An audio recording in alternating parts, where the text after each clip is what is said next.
Hello, my dear student. How are you? Welcome to your beautiful channel, CV's Physics Tutorial, the place where you learn the jackass things in the physics. So, moving charge and magnetism और magnetic effect of current, कोई भी chapter का नाम आप बोल सकते हो। इसमें आज हमारा ये थियरी में लास्ट टॉपिक है और ये हमारा टॉपिक है मूविंग कॉइल गैल्वेनोमीटर। सर, ये वर्ड हम लोगों ने सुन रखा है, मूविंग कॉइल गैल्वेनोमीटर। नहीं सर, तुमने गैल्वेनोमीटर वर्ड सुन के रखा होगा in the previous chapter in current electricity. हम लोगों ने डिस्कशन किया था, अगर आपको याद है तो बेटा, वोल्टमीटर का कैसे यूज करते हैं और उसको हम गैल्वेनोमीटर और एमीटर बनाते हैं। ऐसा कुछ देखा था सर? नहीं सर, हम लोगों ने गैल्वेनोमीटर का यूज किया था, वहां से एमीटर और वोल्टमीटर बनाया था। कुछ याद आया क्या? ठीक है, अगर आप गैल्वेनोमीटर को कुछ लो रेजिस्टेंस के साथ पैरेलल में कनेक्ट करते हो तो वहां से हम लोगों ने एमीटर बनाया था। ठीक है, और वहां से हम लोगों ने एमीटर का जो शंट रहता है उसका एक रिलेशन भी हम लोगों ने निकाला था। इज इट क्लियर और नॉट? ठीक है, एनसीईआरटी में ये टॉपिक इस चैप्टर में दिया है, लेकिन हम लोग ऑलरेडी वो टॉपिक चैप्टर नंबर 3 में डिस्कशन कर चुके हैं, तो प्लीज पहले आप वहां से जाके वो देख लेना। ठीक है, आइए चलिए, बहुत ही बढ़िया सा सुपर क्लासिक जबरदस्त टॉपिक है मूविंग कॉइल गैल्वेनोमीटर। ओके, बहुत ही अच्छे से स्टडी करेंगे। अगर एनसीईआरटी में ये क्वेश्चंस आएगा तो आप इजीली लिख पाओगे। ओके, आइए चलिए, moving coil galvanometer. Okay, moving coil galvanometer, galvanometer का यूज क्या होता है ये हम लोग चैप्टर नंबर 3 में पढ़ चुके हैं। ठीक है, गैल्वेनोमीटर का यूज होता है बेटा करंट का सेंसेशन मेजर करने के लिए। सर, मीनिंग करंट का सेंसेशन, किसी भी सर्किट में से करंट फ्लो हो रहा है कि नहीं, otherwise small amount of current अगर आपको मेजर करना है तो भी आप किसका यूज कर सकते हो बेटा? गैल्वेनोमीटर का यूज कर सकते हो। ठीक है, तो यहां पे हम लोगों ने एक डिवाइस बनाया है मूविंग कॉइल गैल्वेनोमीटर। ये मैग्नेटिक फील्ड का यूज करके बनाया है। ठीक है, किस हिसाब से होता है, कंस्ट्रक्शन क्या होता है, इसका प्रिंसिपल क्या है, इसका वर्किंग क्या है, इसके बारे में आज हम लोग डिस्कशन करने वाले हैं। इज इट क्लियर और नॉट? आइए चलिए तो देखते हैं हम और आप साथ में मिलके। Moving coil galvanometer, it is an instrument used to detection और measurement of small electric current. अगर आपको स्मॉल इलेक्ट्रिक करंट डिटेक्ट या तो मेजर करना है तो हम किस इंस्ट्रूमेंट का यूज करेंगे? मूविंग कॉइल गैल्वेनोमीटर या तो गैल्वेनोमीटर। सर, हम गैल्वेनोमीटर और मूविंग कॉइल गैल्वेनोमीटर में क्या डिफरेंस है बेटा? जो गैल्वेनोमीटर है ना, वो हम प्रैक्टिकल पर्पज में यूज करते हैं। ठीक है, इसका कंस्ट्रक्शन बहुत ही हैवी रहता है, तो जनरली हम रूटीन में वही गैल्वेनोमीटर यूज करते हैं, ये मूविंग कॉइल गैल्वेनोमीटर यूज नहीं करते। ठीक है, लेकिन इसका जो सेंसेशन होता है, इसकी सेंसिटिविटी बहुत ही बढ़िया रहती है, इसमें एक्यूरेटली रीडिंग भी आपको बहुत अच्छी तरह से मिल पाता है। किसमें? मूविंग कॉइल गैल्वेनोमीटर में। ठीक है, इज इट क्लियर और नॉट? 100% श्योर? आइए चलिए आगे बढ़ते हैं। प्रिंसिपल, अगर हम इसके प्रिंसिपल की बात करें तो it's working is based on the fact that when a current carrying coil is placed in magnetic field it experience a torque. देख, सिंपल से फंडे से मैं तेरे को समझाता हूं। सपोज एक स्ट्रॉन्ग मैग्नेटिक फील्ड है, स्ट्रॉन्ग मैग्नेटिक फील्ड के अंदर हम लोगों ने एक करंट कैरिंग कॉइल को रख दिया। ठीक है, किसको रखा बेटा? करंट कैरिंग कॉइल को रखा, तो वो कॉइल में से जो करंट हमने भेजा, वो कॉइल में से हमने क्या भेजा बेटा? करंट को भेजा। ठीक है, तो जैसे ही कॉइल में से करंट फ्लो होगा, और कॉइल तो ऑलरेडी मैग्नेटिक फील्ड के अंदर है, तो हम लोग एक कंसेप्ट पढ़ चुके हैं, किसी भी करंट कैरिंग कॉइल को अगर हम मैग्नेटिक फील्ड में रखेंगे तो उसके ऊपर एक टॉर्क लगेगा। उसके ऊपर क्या लगेगा बेटा? एक टॉर्क लगेगा। तो यही तो हमारा प्रिंसिपल है बेटा। जब हम किसी भी करंट कैरिंग, किसी भी कॉइल के अंदर करंट को भेजेंगे तो that coil experience a torque. वो कॉइल क्या एक्सपीरियंस करेगी बेटा? टॉर्क एक्सपीरियंस करेगी। This one is the basic principle of moving coil galvanometer. बोल, समझ में आ रहा है कि नहीं? इज इट क्लियर और नॉट? 100% श्योर? ओके, लेकिन हम लोग बेटा क्या करते हैं, मैग्नेटिक फील्ड को और स्ट्रॉन्ग बनाने के लिए, एक सॉफ्ट आयन कोर का यूज करते हैं। किसका यूज करते हैं बेटा? Soft iron core in moving charge magnet in this galvanometer. देख यहां पे इसका कंस्ट्रक्शन किस टाइप का रहता है। There is a magnet, north pole, south pole. ठीक है, यहां से मैग्नेटिक फील्ड ऑफ लाइन निकलेगी। ठीक है, लेकिन मैग्नेट में से निकलने वाली जो मैग्नेटिक फील्ड ऑफ लाइन रहती है उसकी स्ट्रेंथ लिमिटेड होती है। ठीक है, तो अगर मुझे इसको स्ट्रॉन्ग बनाना है तो मैंने क्या किया? एक सॉफ्ट आयन कोर का यूज किया। ये जो आपको सिलिंड्रिकल जैसा पोर्शन दिख रहा है, ऐसा ये सॉफ्ट आयन कोर्स रहती है। ठीक है, यहाँ पे लिखा है सॉफ्ट आयरन कोर, इसके इनसाइड n टर्न्स वाली एक कॉइल रखी होती है। कितने टर्न्स वाली एक कॉइल होती है जिसमें n टर्न्स होते हैं। कितने टर्न्स होते हैं बेटा? n टर्न्स होते हैं। तो ये n टर्न्स वाली कॉइल है, ठीक है। यहां से इसको एक स्प्रिंग के साथ हैंग किया होता है सॉरी, यहां से इसको एक स्प्रिंग के साथ किया होता है, हैंग किया होता है। स्प्रिंग का एक बेटा टॉर्सनल कांस्टेंट रहता है जिसको आप K से भी डिफाइन कर सकते हो या C से भी डिफाइन कर सकते हो। टॉर्सनल कांस्टेंट स्प्रिंग का। सर यहाँ पे टॉर्सनल कांस्टेंट ऐसा वर्ड क्यों यूज किया? देखिए यहाँ पे स्प्रिंग के पास दो कांस्टेंट होते हैं, एक होता है कांस्टेंट K जिसको हम स्प्रिंग कांस्टेंट बोल सकते हैं, दूसरा होता है टॉर्सनल कांस्टेंट। जब हम किसी भी चीज को स्प्रिंग के साथ हैंग करके ऐसे घुमाएंगे, ऐसे घुमाएंगे, ठीक है। देख सपोज ये मार्कर है, मैंने इसको स्प्रिंग के साथ हैंग किया, इसको ऐसे घुमाऊंगा, बाद में छोड़ दूंगा तो ये ऐसे ऐसे रोटेट करेगी। जब भी स्प्रिंग सर्कुलर मोशन में टू एंड फ्रो मोशन करने लगेगी तो वहां पे जो स्प्रिंग का कांस्टेंट होता है उसको हम बोलते हैं टॉर्सनल कांस्टेंट बेटा। उसको हम क्या बोलते हैं बेटा? Torsional constant. टॉर्सनल का मीनिंग समझ में आया? टॉर्सनल कब मार्केट में आएगा? जब रोटेशन की बात होगी। ओके, स्प्रिंग कांस्टेंट कब मार्केट में आएगा? जब लीनियर मोशन की बात होगी। स्प्रिंग को आपने ऐसे ब्लॉक को रखा और खींचा, रिलीज कर दिया, ऐसे मूवमेंट करेगा तो वहां पे कौन मार्केट में आ जाएगा बेटा?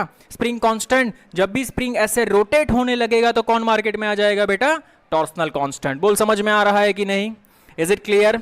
100% श्योर? ओके, यहां पे क्या होता है बेटा? देख यहां पे एक पॉइंटर लगा होता है और यहां पे एक स्केल लगा होता है। जितना ज्यादा टॉर्क होगा उतना ज्यादा डिफ्लेक्शन होगा, और ये डिफ्लेक्शन ये पॉइंटर तुम्हें ये स्केल पे दिखाएगा। कहां पे दिखाएगा बेटा? स्केल पे दिखाएगा। इज इट क्लियर और नॉट? ये डिफ्लेक्शन कितना होगा बेटा? जितना ये सॉफ्ट टायर कोर के अंदर ये कॉइल है, n टर्न्स वाली कॉइल है, वो जितना टॉर्क एक्सपीरियंस करेगी उतना ये डिफ्लेक्शन बताएगा। ये चीज ध्यान में रखना बेटा। डिफ्लेक्शन किसके ऊपर डिपेंडेड है?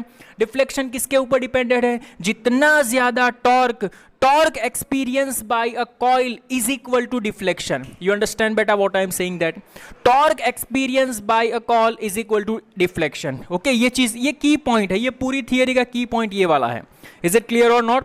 ओके, आइए चलिए, तो ये था इसका बेसिक कंस्ट्रक्शन। एक और चीज सर, यहां पे ये जो सॉफ्ट आयरन की कोर है वो सिलिंड्रिकल ही क्यों रखी बेटा? सिलिंड्रिकल इसलिए रखी क्योंकि जब ये कॉइल ऐसे रोटेट होती है तो हम लोग पढ़ चुके हैं, जब भी कोई सर्कुलर चीज बनती है तो मैग्नेटिक फील्ड हो या इलेक्ट्रिक फील्ड हो, यहां से ये एंटर होगी ना बेटा, तो ये नॉर्मली ही एंटर होगी। देखिए ये नॉर्मली ऐसा एंटर होगी, यहां से भले ये घूम के आती है लेकिन ये जो एंटर होगी ना वो नॉर्मली एंटर होगी। नॉर्मल का मीनिंग क्या होता है? यहां से आप टेंजेंट ड्रॉ करो तो यहां से ऐसे नॉर्मली 90 के एंगल पे ही वो रोटेट होगी, एंटर होगी। अगर ये नॉर्मली एंटर होती है तो सीधी सी बात है, इसका एरिया वेक्टर और इस मैग्नेटिक फील्ड, इसके बीच का एंगल बेटा क्या बनेगा? 90 डिग्री बनेगा। इसके बीच का एंगल क्या बनेगा? 90। तब भी तो टॉर्क मैक्सिमम बनेगा बेटा। टॉर्क का फॉर्मूला क्या है? NIBA sin theta. NIBA sin theta, theta is the angle between magnetic field and area vector. तो साइन थीटा की मैक्सिमम वैल्यू कहां पे बनती है? 90 पे बनती है। You understand? साइन 91 रहता है तो टॉर्क मैक्सिमम जनरेट होगा। टॉर्क मैक्सिमम जनरेट होगा तो डिफ्लेक्शन ज्यादा आएगा। डिफ्लेक्शन ज्यादा आएगा तो इसकी सेंसिटिविटी ज्यादा हो गई। अरे किसी भी चीज थोड़े से ऐसे डिफ्लेक्ट करेगी, देखो हार्ट बीट हमारे होते हैं, ठीक है, अगर उसको मेजर करने हैं, ठीक है, तो वहां पे आप हॉस्पिटल में जाते होंगे तो वहां पे एक डिवाइस रखा होता है, ठीक है, तो उसकी सेंसिटिविटी बहुत ज्यादा होती है। यहां पे आप कुछ रखोगे तो भी आपके हार्ट बीट वो मेजर करने लगेगा। You understand? समझ में आ रहा है? ठीक है, तो यहां पे सेंसिटिविटी किसके ऊपर डिपेंडेंट है बेटा? टॉर्क के ऊपर। जितना ज्यादा टॉर्क उतनी ज्यादा डिफ्लेक्शन, उतनी ज्यादा सेंसिटिविटी। बोल समझ में आया कि नहीं? Is it clear? तो it is a device, it is an instrument to use detection and measurement of small electric current. Sir electric current को मेजर कैसे करेंगे? तो कैसे करेंगे देख, हम लोग क्या करेंगे बेटा, ये दो टर्मिनल है, टर्मिनल में से हम करंट को अंदर सेंड करेंगे। जैसे ही करंट कॉइल के अंदर एंटर होगा तो यहां तो मैग्नेटिक फील्ड तो है ही, ओके, मैग्नेटिक फील्ड के अंदर जब भी कोई करंट कैरिंग कॉइल रहती है तो ये रोटेट करने लगेगी। इसकी रोटेशन की वजह से, ध्यान से समझना, इसकी रोटेशन की वजह से ये जो स्प्रिंग है ना बेटा, स्प्रिंग में एक डिफ्लेक्शन होगा। जो स्प्रिंग में जो डिफ्लेक्शन होता है बेटा, स्प्रिंग में डिफ्लेक्शन होता है उसको हम लिखते हैं phi. Is equal to phi is directly proportional to I. Phi is directly proportional to I. Okay जितना ज्यादा करंट होगा उतना ज्यादा डिफ्लेक्शन होगा, जितना ज्यादा करंट होगा उतना ज्यादा डिफ्लेक्शन होगा. इज इट क्लियर और नॉट? ओके, तो आइए चलिए कंस्ट्रक्शन देखते हैं. Construction, the galvanometer consist of a coil with many turns. यहाँ पे गैल्वेनोमीटर होता है consist of a coil with many turns, तो हम लोगों ने कैपिटल N टर्न्स ले लिए. Which is free to rotate about its axis in uniform radial. देख इसके नीचे अंडरलाइन करना, uniform radial magnetic field. Radial कैसे होती है? तो इसको हम बोलते हैं रेडियल. ऐसे मैग्नेटिक फील्ड, मैग्नेटिक फील्ड यहाँ से कैसे भी आए, ठीक है, ऐसे निकल के ऐसे चलेगी, ऐसे निकल के ऐसे चलेगी, यहां से ये रेडियल रहती है. इज इट क्लियर और not? Okay, there is a cylindrical soft iron core which increase the strength of the magnetic field. इसको हमने किसके लिए रखा है? मैंने आपको अभी बताया, strength of the magnetic field. Magnetic field की अगर आपको स्ट्रेंथ बढ़ानी है, ठीक है, तो आप सिलिंड्रिकल सॉफ्ट आयरन कोर का यूज कर सकते हैं.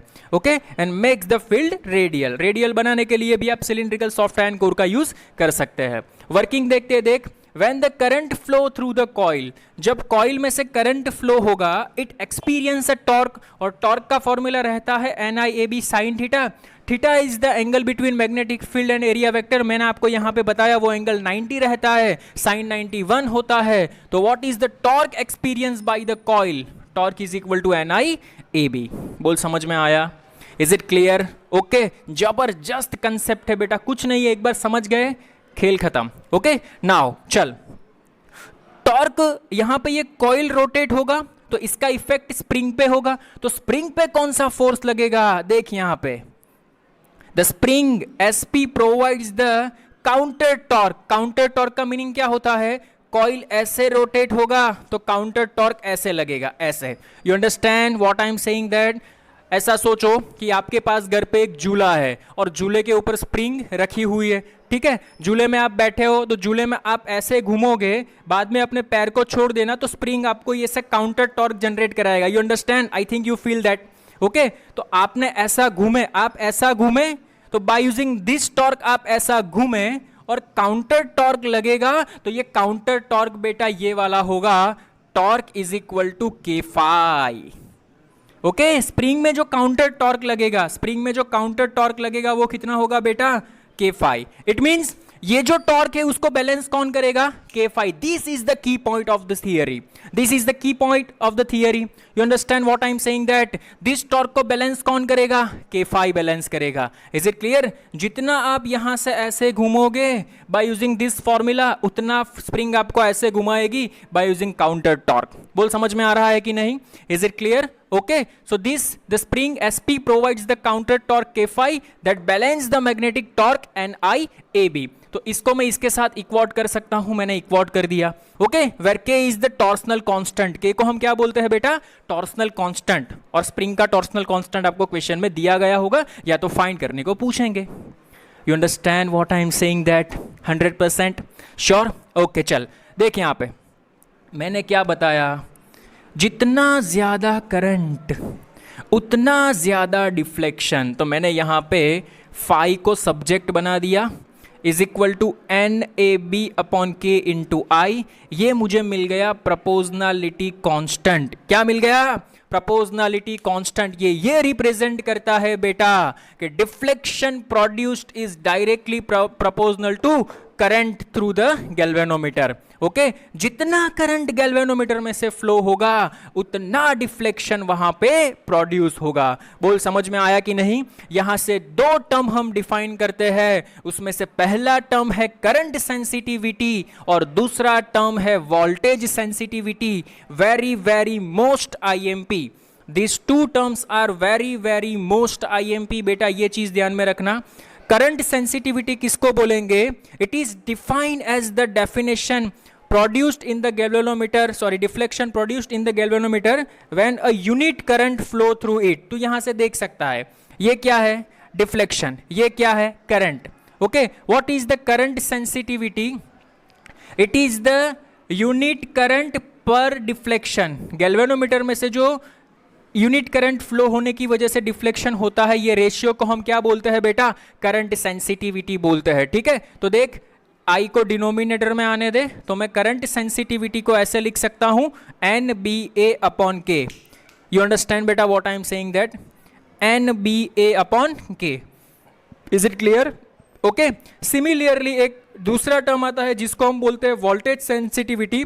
It is defined as the deflection produced in the galvanometer when a unit voltage is applied across two terminal of the galvanometer. देख यहाँ पे ये गैल्वेनोमीटर के टू टर्मिनल है, इसके अक्रॉस जब तू पोटेंशियल अप्लाइड करेगा, ठीक है, तो इसका जो रेशियो देख यहाँ पे आई आर का मीनिंग क्या होता है बेटा? V तो होता है, ठीक है, तो VS is equal to phi upon V.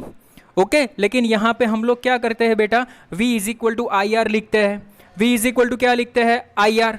Okay, तो V is equal to I R लिखेंगे तो फाई अपॉन आई की वैल्यू है मेरे पास, फाई अपॉन आई की वैल्यू है NBA upon K, NBA upon K. ये R remains as it is. तो ये हमें मिल गया वोल्टेज सेंसिटिविटी. ये हमें क्या मिल गया बेटा? Voltage sensitivity. Very very most IMP, these two terms are very very most IMP. Okay, so again आइए एक बार देख लेते हैं फिर से. Moving coil galvanometer, what is the use? It is an instrument use to detect the measurement of a small electric current and voltage.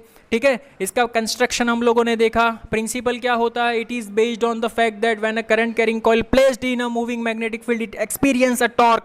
ये क्या एक्सपीरियंस करेगी बेटा? टॉर्क एक्सपीरियंस करेगी. ठीक है, कंस्ट्रक्शन हम लोगों ने देखा. काउंटर टॉर्क और टॉर्क ये एक दूसरे को बैलेंस करते हैं, तो यहाँ पे ये टर्म बनता है. हम लोगों ने लिखा phi is directly proportional to I. ठीक है, यहां से हमें एक रिलेशन मिलता है करंट सेंसिटिविटी और voltage sensitivity. Very very most IMP. I hope आपको ये अच्छे से समझ में आया होगा. Is it clear? यहां से NCERT में से छोटे छोटे क्वेश्चंस 1 मार्क्स के निकलते हैं. उसमें क्वेश्चन नंबर 1 ऐसा है बेटा, why should the spring suspension wire in a moving coil galvanometer have a low torsional constant. इसका जो ये टॉर्सनल कांस्टेंट है वो लो रखने का रीजन क्या है? देख बेटा, जितना टॉर्सनल कांस्टेंट लो होगा उतनी करंट सेंसिटिविटी ज्यादा होगी. उतनी क्या ज्यादा होगी बेटा? करंट सेंसिटिविटी ज्यादा होगी. ठीक है, तो ये चीज ध्यान में रखना. Low torsional constant facilitate greater deflection. वो डिफ्लेक्शन क्या बताएगा बेटा? ज्यादा बताएगा. ठीक है, तो सीधी सी बात है, डिफ्लेक्शन ज्यादा तो उसकी सेंसिटिविटी इंक्रीज हो जाएगी. Next question is that write two factors by which current sensitivity of a galvanometer can be increased. अगर मुझे गैल्वेनोमीटर की करंट सेंसिटिविटी इंक्रीज करनी है तो मैं क्या कर सकता हूं? देख यहाँ पे, अगर गैल्वेनोमीटर की करंट सेंसिटिविटी इंक्रीज करनी है तो I is directly proportional to NAB. चलो, स्प्रिंग में तुम्हें कोई अभी फर्क नहीं कर सकता, वो तो फिक्स रह गई. ठीक है, अगर नंबर ऑफ टर्न्स आपने इंक्रीज कर दिए, कॉइल के नंबर ऑफ टर्न्स इंक्रीज कर दो और मैग्नेटिक फील्ड इंक्रीज कर दो. These are the two factor. Very very most IMP, ध्यान में रखना. अगर आपको करंट सेंसिटिविटी इंक्रीज करनी है, अगर आपको क्या करना है बेटा? गैल्वेनोमीटर की करंट सेंसिटिविटी इंक्रीज करनी है, नंबर ऑफ टर्न्स, कॉइल के नंबर ऑफ टर्न्स इंक्रीज कर दो और मैग्नेटिक फील्ड स्ट्रांग और स्ट्रांग बना दो, तो क्या बन जाएगा बेटा? आपकी करंट सेंसिटिविटी इंक्रीज हो जाएगी. सर, अगर मैंने नंबर ऑफ टर्न्स इंक्रीज कर दिए, मैग्नेटिक फील्ड भी इंक्रीज कर दिया, एरिया इंक्रीज नहीं कर सकते, बिकॉज एरिया इंक्रीज करोगे तो स्पेस ज्यादा, वो हमारे लिए एक अच्छा फैक्टर नहीं है. ठीक है सर, अगर हम नंबर ऑफ टर्न्स हमने इंक्रीज कर दिया, अगर हमने मैग्नेटिक फील्ड भी इंक्रीज कर दिया, तो वोल्टेज सेंसिटिविटी भी इंक्रीज हो जाएगी? ये मेरा क्वेश्चन था. नहीं बेटा, ये दोनों फैक्टर इंक्रीज करने की वजह से वोल्टेज सेंसिटिविटी आपकी इंक्रीज नहीं होगी.